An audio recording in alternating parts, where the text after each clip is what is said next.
Më 8 qershor në Kosovë mbahen zgjedhjet e parakohshme parlamentare. Rreth 30 subjekte politike të gjithë komuniteteve janë regjistruar për të marrë pjesë në këto zgjedhje. Zëri i Amerikës ka filluar një seri intervistash me udhëheqësit e disa prej partive politike. Në një intervistë me korrespondentin ton në Prishtinë Besim Abazi, kryetari i lëvizjes vetëvendosje Albin Kurti thotë se nëse del fitues, bisedimet me Serbinë do t'i zëvendësojë me bisedimet me serbët e Kosovës dhe me Tiranën. Të ndjekim intervistën. Kanë mbetur vetëm pak ditë deri në zgjedhjet e parakohshme parlamentare. Çfarë presin këto zgjedhje? Po pres që të jenë zgjedhje të lidha, demokratike, dhe me thonë zgjedhje të cilat qytetarët do të mund ta shfrytëzojnë mundësinë për ta shprehur vullnetin e tyre, ta ushtrojnë të drejtën e tyre për vullnetin e tyre. Dhe në të njëjtën kohë vetëvendosja i ka ndërmarrur të gjitha masat që me komisionerët dhe vëzhguesit me datën 8 qershor ta mbroj vullnetin e qytetarëve të Kosovës dhe të mos lejoj që çka do të shohë që është e ngjajshme me zgjedhjet e fundit parlamentare përkatësisht në dhjetorin e vitit 2010 na përsëritet sërish. Shteti i dobët i Kosovës nuk i mban dot edhe një palë zgjedhje të tilla që u quajtur në mënyrë të popularizuar si vjedhje industriale. Ju sinoni të merrni pushtetin natyrisht në këto zgjedhje, sikurse të gjitha partitë tjera politike. Përse do dojë qytetari i Kosovës që të vendoset të votonte pikërisht për ju? Vetëvendosja është dëshmuar që është opozitë e vërtet në Kuvendin e Republikës, është dëshmuar që është edhe pushtet i pakorruptueshëm në komunën e Prishtinës dhe mbi të gjitha e kemi konceptin e drejtë vetëvendosjes, i cili sfundi është elaboruar në alternativë qeverise. Ne e kemi publikuar atë qysh në shtatorin e vitit kaluar dhe ku i kemi bërë bashk në kuadër të shtetit republikan, shtetin e së drejtës, shtetin zhvillimor dhe shtetin social. Pra, ne i lidhim me njëra tjetrën drejtësinë shtetërore, ekonominë prodhuese dhe barazinë shoqërore.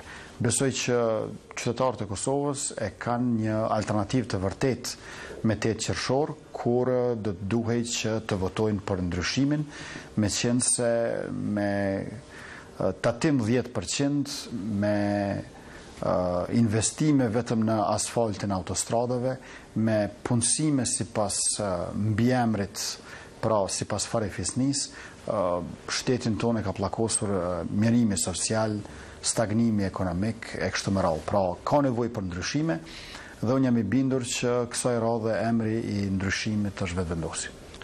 Rimekëmbja ekonomike e Kosovës është thënë gjithmonë se mbështetet edhe në procesin e privatizimit, një prej proceseve që ju e keni kritikuar shumë ashpër. Si do duket ky proces, nëse ju vini në pushtet? Është e vërtetë që 60 valë të privatizimit që kemi pasur në Kosovë na kanë djegur industrinë. Jo gjithçka do të mund ta revidojmë. Mirë po ne do të rishqyrtojmë rastet e privatizimit një nga një dhe aty ku ka pasur shkelje drejtave të njerëzit, shkelje të ligjit, shkelje të procedurave, konflikt interesi ose dëmtim të interesit përgjithshëm, dhe ku kostoja e revidimit nuk është më e madhe se sa vazhdimi më tutjeshëm, ne një nga një këto raste do t'i shqyrtojmë me kujdes dhe do t'i korrigjojmë. Por para çdo privatizimi të më tutjeshëm, kushdo që e ngrit një temë të tillë, barra e provës për privatizim i bie atij që synon privatizimin ose që avokon privatizimin, e jo neve që dëshirojmë që Republika jonë, në rrënjë të së cilës është fjala publike, ta forcojmë të përbashkëtën shtetin, shoqërinë, publikun, qytetarinë e kështu me radhë. Pra, do të jemi shumë të kujdesshëm që gjithmonë të trajtojmë se çka të privatizohet, kur të privatizohet, sa të privatizohet, si të privatizohet dhe kujt të shitet. Pra, besoj që shteti mund të mos jetë aq i mirë si menaxher, po shteti si pronar është dëshmuar mjaft i mirë. Pra, në fushën e menaxhmentit ne do të mund të blejmë edhe menaxhmentin tuaj, por nëse ka korrupsion në menaxhment, do ta eliminojmë menaxherin e korruptuar e nuk do ta shesim asetin publik. Zoti Kurti, në qoftë se vini në pushtet, ju do të trashëgoni procese politike që janë tashmë të hapura, përfshirë ato të bisedimeve me Serbinë për normalizimin e marrëdhënieve ndërmjet të dy vendeve të ndërmjetësuara nga Bashkimi Evropian. Çfarë do ndodhet në këto bisedime, nëse ju bëheni siç pretendoni kryeministri i vendit? Këto kanë qenë negociata pa parime për çështjet brendshme të Kosovës, pa kushte për Serbinë.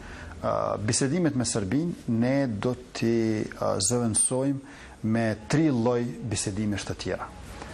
Nuk do të bëjmë bisedime me Serbinë, do t'i vëjmë kushte asaj, njohjen e Kosovës, heqjen e Kosovës nga kushtetuta e Serbisë, kërkim faljen dhe dëm shpërblimet e luftës, e të tjera, e të tjera.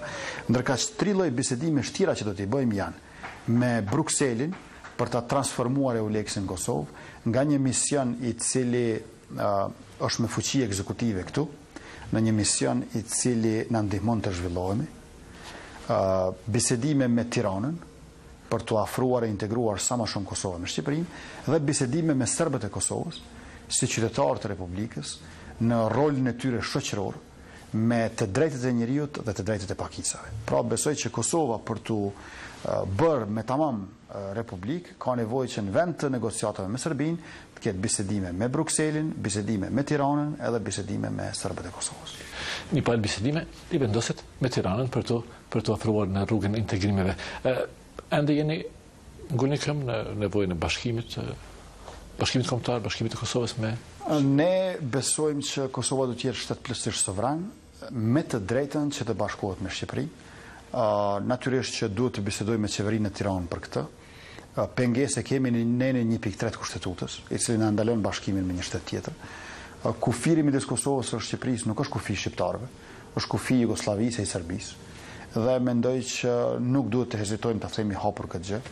Bashkimin e Kosovës me Shqipërinë unë nuk e shoh si diçka që shkakton luftën e tretë ballkanike, por në mënyrë paqësore dhe demokratike, pra me referendum, me bashkëpunimin e dy qeverive, ne do të mund ta bënim këtë, jo për inat të tjerëve, por gjithsesi për të mirën tonë. Bëhemi treg më i madh, i kombinojmë resurset njerëzore, pasuritë natyrore e kështu me radhë. Besoj që demokracia do të jetë shumë e fuqishme atëherë kur do të jetë në një popullsi le të themi gati 7 milionëshe, sesa tash këtu në Kosovë rreth 2 milion e në Shqipëri ca mbi 4 milion. Pra, domethënë, më shumë popullsi e te i kalojmë edhe nepotizmin si kulturë, sepse arrihet impersonalja, arrihet anonimiteti i qytetarëve të shtetit dhe demokracia si vullnet i shumicës bëhet më i kollajshëm.